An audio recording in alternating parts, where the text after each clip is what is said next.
неговото вклучување на лице место ќе го одбележиме денешниот ден со разговорот кој што ќе можете да го видите и слушнете во следните неколку минути. Станува збор за 25 ноември, меѓународниот ден за елиминација на насилство врз жените. Имено овој ден е прогласен за меѓународен ден од страна на Обединетите нации како инспирација од бруталното убиство на политички активисти жени во Доминиканската република во 1960 година. За жал, насилството не е проблем само кај нас, туку станува збор за глобален проблем. Каква е ситуацијата во Македонија во однос на жените кои што претрпеле насилство? Во продолжение слушаме многу повеќе од мојот денешен гостин, господин Стојан Мишев од Сдруженијето ЕС. Да му посакаме добро утро. Добро утро. Ви благодарам на поканата и можноста да се обратиме на јавноста на денешниот ден, со кој што всушност е почетокот на кампањата 16 меѓународни дена активизам против насилството врз жените и да придонесеме за подобрување на разбирањето во јавноста за тоа што представува семејното насилство и повеќе за тоа кои се специфичните денес економски последици со кои се соочуваат жените што претрпеле семејно насилство. Верувам дека ќе придонесеме со овој разговор, но генерално колку континуираното информирање за насилство врз жените помага во вакви ситуации? Како организација која повеќе од 20 години работи на ова поле преку обезбедување на директна поддршка за жените што претрпеле семејно насилство во форма на стручна правна помош и психолошко советување за решавање на проблемите со кои што тие се соочуваат, сметаме дека континуираното застапување е неопходно и сметаме дека напорите на полето на превенција од страна на државата треба да бидат сериозно интензивирани, затоа што и покрај тоа што повеќе од 20 години, значи од 2004 година како е законски регулирано семејното насилство, ние уште имаме ниско ниво на запознаеност во јавноста, на препознавање на насилството, но и ниско ниво на информираност за тоа кои се законските механизми за заштита и каде може да се одбртат жртвите за помош и поддршка. Овие 16 меѓународни дена нека бидат поттик еве за во иднина, добро рековте, за нагласување на потребата за континуирано информирање на јавноста и преземање на ваков вид на активности, не само во рамките на овие 16 меѓународни дена. Треба да се посвети особено внимание на рамномерно опфаќање на територијата на цела држава,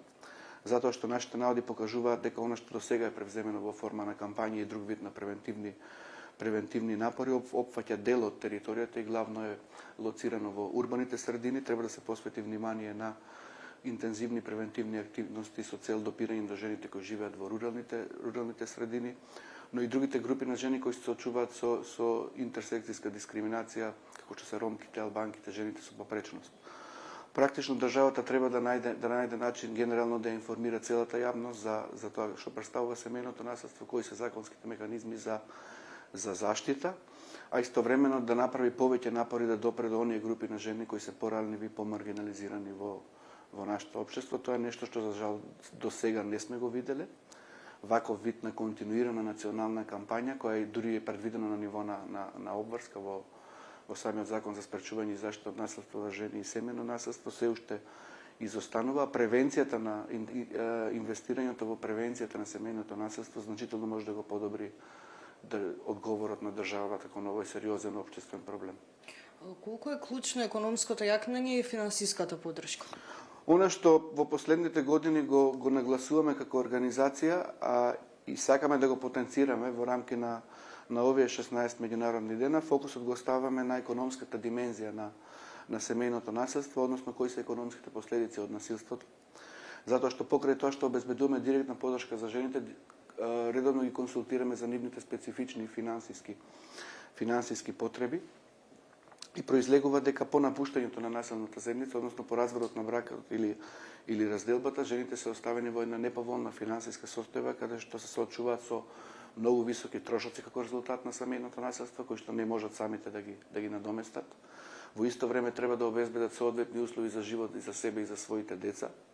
во ситуација кога државата нема соодветен механизам за финансиска поддршка, она што е предвидено е несоодветно и недоволно, а воедно е искористено од многу мал број на жени во форма на социјална парична помош. И практично жените се оставени во една ситуација каде што не можат да ги надоместат трошоците, треба да обезбедат соодветни услови, добро состојба за себе и своите деца.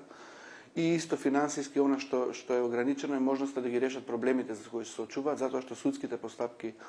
од типот на надомесна штета, поделба на имот, бараат инвестирање на финансиски средства за наместување на судските трошоци во овие постапки кои што жените не можат да си ги дозволат. Еве конкретно во ваков случај, доколку жени кои што трпеле насилство по разводот се со нивните деца, подетално со каков вид на трошоци се соочуваат? Кога зборуваме за трошоци кои се директно резултат на семејното насилство, станува збор за неколку видови на трошоци. Едни од нив се изгубена работа, тоа се фактички изгубени приходи или намалена заработувачка. Понатаму здравствени трошоци за санирање на повредите кои ги претрпеле како резултат на насилството, трошоци поврзани со промена на место на живење, може да бидат еднократни, административни, за транспорт на куќнина, но и повеќе кратни трошоци, како што се месечна кирија за стан, транспорт до работа, транспорт за децата до новата градинка или до новото училиште. И друг вид на трошоци, што практично резултира во тоа повеќе од 90% од жените да мораат да користат банкарски кредити во тој период на транзиција по разводот или разделбата, или да добијат да бараат пари од своите родители или да поземат од роднини и пријатели, бидејќи не се во можност самите да ги надоместат сите овие трошоци со кои се очуваат. Дополнителен проблем за дел од жените представува оптеретеноста со банкарски кредити која настанала за време на брачната заедница, меѓутоа врската продолжуваат во смисло на отплаќање на кредитот продолжуваат да имаат самите тие, што значи дека се наоѓаат во една неповолна економска и финансиска состојба. Треба да земеме предвид дека нашите податоци покажуваат дека 80% од жените им биле спречени да работат во последните 12 месеци од страна на нивните партнери, додека 42% од нив ја изгубиле работата директно како резултат на семејното насилство. Дел од жените кои што не ја изгубиле работата, изгубиле приходи затоа што отсуствувале од работа, односно покрај тоа што користат платено болничко отсуство, дел од нив морале да користат денови од одмор или неплатено отсуство за да може да ги санираат повредите со кои што се соочуваат. И во една ваква ситуација дополнителен проблем за жените во тој период за транзиција представува тоа што практично целиот финансиски товар околу грижата, воспитувањето, чувањето на децата паѓа на нивен грб, затоа што по разводот или разделбата жените се уште немаат судска пресуда за плаќање на издршка од страна на другиот родител, значи немаат финансиска соодветна поддршка од страна на државата. И е товар финансиски огромен дури и за жените кои што се вработени, да не зборуваме за оние кои што се невработени. И поготово во неповолна состојба се наоѓаат жените оние кои што се покориле на забраната да работат. Станува збор за долгорочно невработени жени кои ги немаат потребните квалификации за така лесно да се вратат на пазарот на труд и да бидат конкурентни и да најдат соодветно вработување. Постоечките мерки за економско јакнење во смисло на субвенционирање на вработување или поддршка на жените да започнат собствен бизнис не се адаптирани на нивните специфични потреби и во суштина се искористени од многу мал речите да не се искористуваат од страна на жените. Реков социјалната парична помош како форма на еднократна поддршка исто така не е доволно искористена и самите износи кои се предвидени во законот од 12 и 15 денари се недоволни доколку земеме ситуација дека месечните трошоци, нашите наводи покажуваат дека месечните трошоци за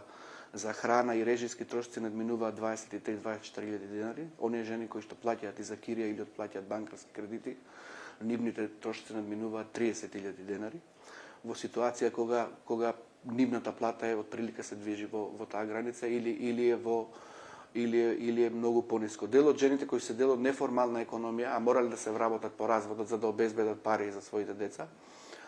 заработуваат дури и под минималната плата во државата, односно под 22.000 денари,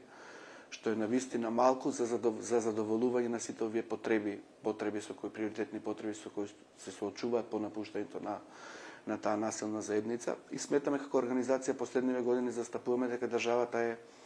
крајно време да посвети внимание на таа економска димензија на насилството, на економските последици од семејното насилство и да соодветно да испланира и да обезбеди соодветен систем за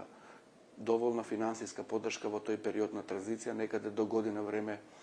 по разводот или разделбата, иако фактички периодот на транзиција за жените е подолг, за некои по неколку години, станува збор за период во кој што додека жените застанат на своите нозе и почнат да остваруваат стабилни приходи со кои што ќе можат да обезбедат соодветни услови за живот за нивните деца. Меѓутоа, сегашната ситуација е доста поразителна за државата и покрај таа неповолна, ти кажам, финансиска состојба, практично тие се оставени самите за себе. Потребно да се ревидираат економските политики и мерки за вработување, да се земе предвид да се зголеми соработката помеѓу центрите за социјална работа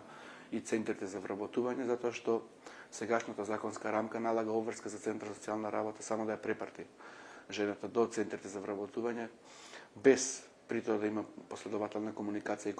и соработка помеѓу овие институции, а неопходно е она што се превзема во делот на мерки за заштита, специјализирани услуги за жртвите за закрепнување од насилството, да оди пред или паралелно со нивното вклучување во програмите за јакнење на работни вештини. Благодарам многу за одвоеното време и навистина ми беше драго што на овој меѓународен ден имавме можност да ги дадеме сите овие информации на нашите гледачи. Ви благодарам и вам за поканата и за можноста, еве, уште еднаш да ја нагласиме нашата порака, дека е крајно време државата да посвети внимание наспроти до сегашните декларативни заложби кои воглавно се состојат од усвојување на закони, политики и стратегии на ова поле, да се посвети внимание на распределба на соодветни финансиски, буџетски средства и човечки ресурси за надменување на сите системски проблеми кои што постојат, но и доволно буџетски средства за ефективна финансиска поддршка на жени што претрпеле семејно наследство. Благодарам уште еднаш. Благодарам. Тоа беше Стојан Мишев од Сдруженијето ЕСЕ. Ве поздравуваме пред самиот крај токму од канцелариите на ова здружение, каде што говоревме по повод 25 ноември, меѓународниот ден за елиминација на насилство врз жените.